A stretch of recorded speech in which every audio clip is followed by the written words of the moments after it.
Hola, buen día, o buena tarde, buena noche, profesor. Mi nombre es Franco Quintumán y en compañía de mi compañero Benjamín Muñoz Hola, profesor. vamos a estar haciendo la presentación de lo que sería nuestro código realizado para lo que sería nuestro trabajo computacional número uno, en el cual se nos solicitaba cuatro requerimientos más un quinto, que sería el código Python. Le vamos a estar explicando primero lo que sería el código de C++, iniciando claramente por lo que sería lo principal, que son las librerías.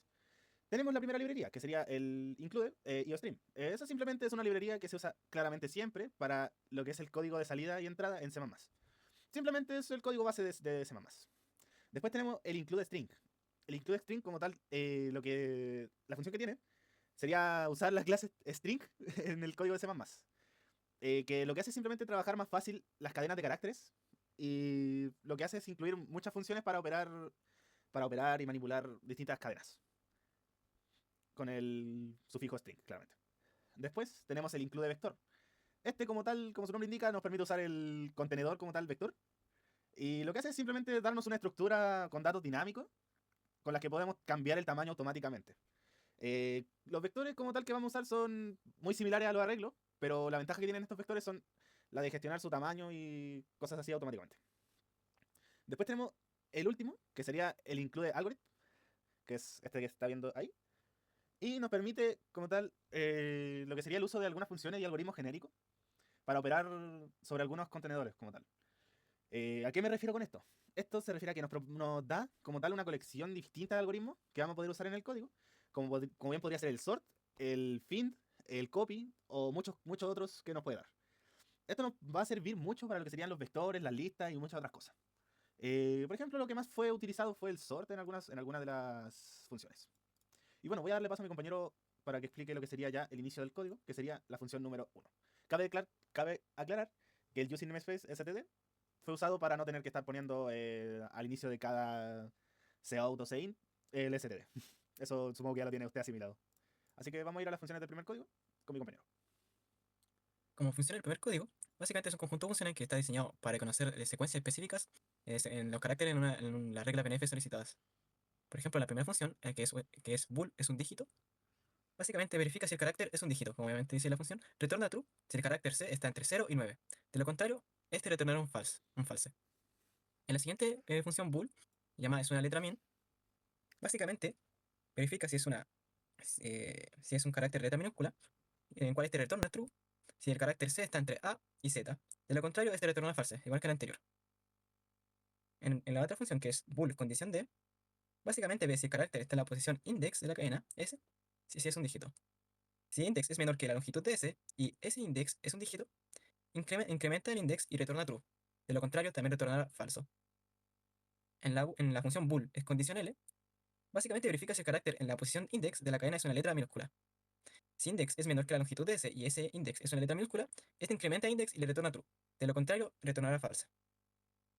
En bool es condición S, verificará si la secuencia en S a partir de index cumple con la condición S.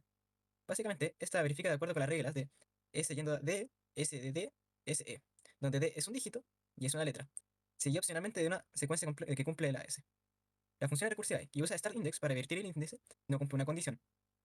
En bool es condición E, básicamente, verifica si la secuencia en S a partir de index cumple con la condición E. La condición E se verifica de acuerdo con las reglas de E yendo a L y S y de E a L, donde L es una letra minúscula y S es una secuencia que cumple con la regla S. La función obviamente es recursiva y también usa start index para vertir el índice si no se cumple la condición deseada. Luego en la función bool reconocer secuencia, verifica si toda la secuencia S cumple con la condición S, básicamente con la regla BNF. Esta llama a S condición S con un index inicializado en 0 y verifica que el index al final coincida con la longitud de S. Ahí está ya terminado las primeras funciones del primer código. Con ello se seguirá las funciones del segundo código, con Franco. Bueno, las funciones del segundo código como tal, tenemos una función que está como tal diseñada para invertir números. Es una función bastante corta, así que no nos vamos a enrollar mucho en el tema. Eh, Como tal, esta función está generada para invertir un número entero, como bien se nos pidió. Y lo que hace es que para invertir el número entero se usa una función con recursividad en la que se toma un dígito, n y l. Y simplemente mediante operaciones básicas de matemática se va haciendo la inversión del número poco a poco. Y esto lo que hace es al final mostrar la inversión del número como tal. Ahora mi compañero Benjamín va a explicar la función 3 del tercer código. Siguiendo con la función del tercer código, Estas funciones fueron diseñadas para generar y mostrar el conjunto de potencia en un vector. En la primera función, que sería void imprimir conjunto, este imprime los elementos del conjunto. Imprime los elementos del vector conjunto en el formato tal cual sería como elemento 1, elemento 2, elemento n, siguiendo de esa forma. En la parte de void generar conjunto de potencia, genera todos los subconjuntos del conjunto dado. Ya eso funciona, funciona, ya que es una función recursiva, que si índice es igual al tamaño del conjunto, añade el subconjunto actual al resultado. Si no, llama a sí mismo excluyendo al elemento en el índice, y luego incluye el elemento en su índice. En la función void conjunto potencia, genera y muestra el conjunto potencia de un vector. Este inicializa el vector resultado para almacenar los subconjuntos y llama a generar conjunto potencia para llenar el resultado. Luego ordena los siguientes subconjuntos por tamaño y los imprime usando la función de imprimir conjunto. Y esas serían las funciones del tercer código. Con ello sigue Franco con el cuarto código. Bueno, las funciones del cuarto código como tal son las funciones del producto Wallis. El producto Wallis es un sistema numérico que nos permite, mediante una aproximación como tal, al número pi, hacer cierta cantidad de cosas con los números. Bueno, ¿qué es lo que hace la función doble producto Wallis? Esta se inicializa con un int, en el cual se declara la n, el int actual, en el cual se iguala a 1, y con un doble, que el resultado sería un 1.0. Ahí se está viendo claramente. ¿Y qué propósito tiene como tal? El propósito que tiene esta función es simplemente hacer el cálculo de la función de producto Wallis, pero como tal, en esta función se está utilizando el método recursivo simple, ya que se nos solicitó que fuera así. En esta función, como tal, es recursiva, y lo que hace es calcular como tal el término correspondiente al actual. También se llama a sí misma con actual, realizando una incrementación en 1, y resultado multiplicado por... perdón. Ahora sí. Y resultado multiplicado por el término. Después tenemos lo que sería la recursión, que termina cuando actual sería mayor que n, retornando resultado. Después, ¿qué tenemos? Tenemos la función doble producto Wallis de recursividad de cola. Como se podrá imaginar, en este se utilizó la recursividad de cola, que es como se nos solicitó. ¿Qué función hace? ¿Qué función tiene? La función es muy similar a la anterior, pero la recursión se realiza de manera que la llamada recursiva es la última operación de la función, lo que hace que la memoria se optimice de una manera más eficiente. Y la recursión termina cuando n es igual a 0, retornando básicamente el resultado. Eso sería lo que es la función de producto Wallis, teniendo sus dos variantes, con recursividad normal y recursividad de cola. Después, ¿qué tenemos? Tenemos lo que sería el programa main. En el programa main tenemos Perdón, ahora sí. En el programa main tenemos lo que es el menú que se utilizó para manejar todo lo que sería el código. Esto se realizó mediante el método fácil que nosotros usamos. Hemos usado este método de menú varias veces en códigos, que sería mediante un do y un switch, con varias opciones. Entonces, tenemos las opciones aquí declaradas y con cada uno de los casos ordenados poco a poco. Ahora voy a pasar a hacer una prueba del código para que vea cómo se ejecuta y cómo funciona correctamente. Vamos a ejecutarlo. Y aquí está, tenemos el menú de opciones, donde se nos pide ingresar la opción. Entonces, por ejemplo, vamos a probar el reconocimiento de secuencias BNF, que sería la letra A.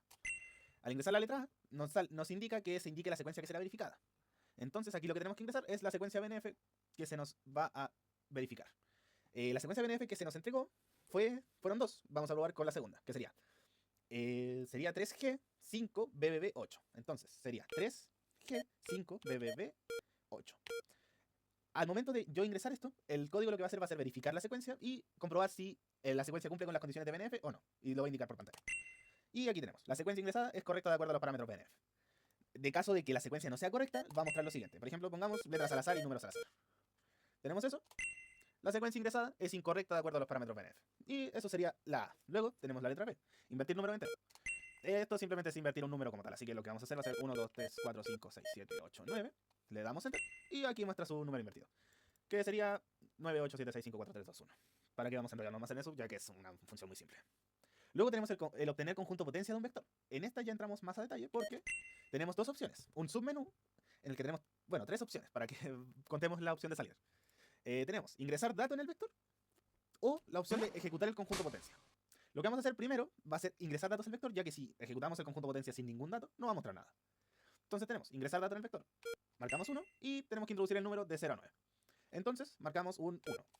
Luego, tenemos otra vez para ingresar datos o mostrar el conjunto potencia. Con un solo número no vamos a hacer un conjunto potencia, así que vamos de nuevo. Vamos a poner un 2 y luego vamos a poner un 3. Ya, tenemos esos tres números. Ahora se supone que están almacenados en el vector. Y lo que vamos a hacer va a ser ejecutar el conjunto potencia. Entonces marcamos la opción 2 y tenemos el conjunto potencia, que sería vacío 1, 2, 3, 1, 2, 1, 3, 2, 3 y 1, 2, 3. Ese sería el conjunto de potencia del vector 1, 2 y 3. Tenemos luego la opción de salir, que es simplemente para volver al menú principal. Entonces, luego, tenemos la opción D, que es de producto Wallis. Aquí nuevamente implementamos un submenú para cada uno de los casos. El producto Wallis con recursividad simple o el producto Wallis con recursividad de cola. Vamos a marcar la 1 y el número que se desea trabajar vamos a poner uno bastante pequeño para que no se alargue tanto el código. Y vamos a poner 10. Entonces aquí tenemos producto Wallis de recursividad. Tenemos la entrada al producto Wallis, que va a ser el n, el número que se está ingresando. El número que se está trabajando va a ser el actual. Y el resultado va a ser, valga la redundancia, el resultado en el producto Wallis. Entonces tenemos aquí resultado final 1.5. Luego tenemos el producto Wallis con recursividad de cola, que sería la 2, lo mismo, 10. Y tenemos lo mismo, pero con recursividad de cola, valga la redundancia. Y tenemos los resultados y el resultado final, que sería el mismo que el resultado de recursividad simple. Eso sería el funcionamiento del menú de opciones y como tal el código completo del código de C++, con lo que serían las 4 primeros requerimientos. Ahora vamos a pasar al quinto requerimiento, el cual se nos pidió que fuera en Python. Voy a pasar al código de Python, cerrando esto, claramente. Ok, aquí salimos del programa y vamos al código de Python. Aquí tenemos el código de Python y como tal mi compañero Benjamín Muñoz va a pasar a explicar cómo funciona. Bueno, en el código de Python, primero empieza con una clase multilista. Esta gestiona una estructura de datos que permite agregar los elementos en diferentes niveles y desplegarlos de una forma correcta. Como se puede ver, la primera función init inicializa una instancia de multilista. Esta crea un atributo lista, que en sí es una lista vacía, para almacenar los elementos de la multilista. Luego está la función agregar elemento. Esta desplegará la multilista de una manera adecuada. Básicamente define una función interna, que desplegar nivel, que toma la lista y la despliega recursivamente. Esta con el propósito de desplegar la multilista de manera adecuada. El funcionamiento básicamente es de definir una función interna, desplegar nivel, que tomará esa lista y la desplegará recursivamente. Esta función recorrerá cada ítem en la lista. Si el ítem es una lista, llama recursivamente a desplegar nivel para esta sublista. Si el ítem no es una lista, lo añade a la lista de resultados. Esta junta los elementos de resultado en una cadena, rodeada de paréntesis y separada por espacios finos. Finalmente, esta imprime un resultado en desplegar nivel aplicado a self lista. En la función main, básicamente, obviamente, su propósito y función será la de proporcionar la interfaz para la persona que está usando el código, para poder interactuar con este código de Python, que sería multilista. Básicamente, entras en un bucle while que presentará un menú interactivo, que presentará las opciones de agregar elemento, que básicamente va a solicitar al usuario el nivel y elemento que querrá entrar en ese nivel. Esta llamará al método agregar elemento con los valores proporcionados. En la segunda opción va a ser desplegar multilista, que llama al método de desplegar multilista, obviamente, con el propósito de mostrarla. Y tercera, básicamente, salir del bucle y terminará el programa. Este tendrá una opción no válida que muestra un mensaje de error si la opción seleccionada no es válida, o sea, si no es dentro de las opciones del menú. Y dentro de eso es básicamente el código de Python. Bueno, ahora lo que vamos a hacer va a ser correr el código. Vamos a ver. Y aquí tenemos. Entonces nos muestra el menú con agregar elementos, desplegar multilista o salir. Vamos a agregar elementos. Marcamos uno, ingresa el nivel donde se desea agregar el elemento, 1. Y vamos a agregar una A, por ejemplo. Luego, nuevamente, 1, el nivel donde se desea agregar el elemento. En el 2, por ejemplo, y vamos a agregar un 5. Luego, 1 de nuevo. En el nivel 3, vamos a agregar una F. Y ahora vamos a desplegar la lista. Y ahí tendríamos el resultado de la multilista, que sería esta que se encuentra por aquí. Y bueno, eso sería lo que es el código de Python. Muchas gracias por su atención, profesor. Como tal, este sería el video. Y muchas gracias por verlo y espero que le agrade nuestro código y tal. El link del código están pegados en el informe, en la parte de anexos. Ahí podrá entrar usted mismo al código y verlo y comprobar si funciona correctamente usted mismo. Me despido y doy paso a mi compañero para que se despida. Me despido, profesor. Así que hasta pronto, profesor, y muchas gracias.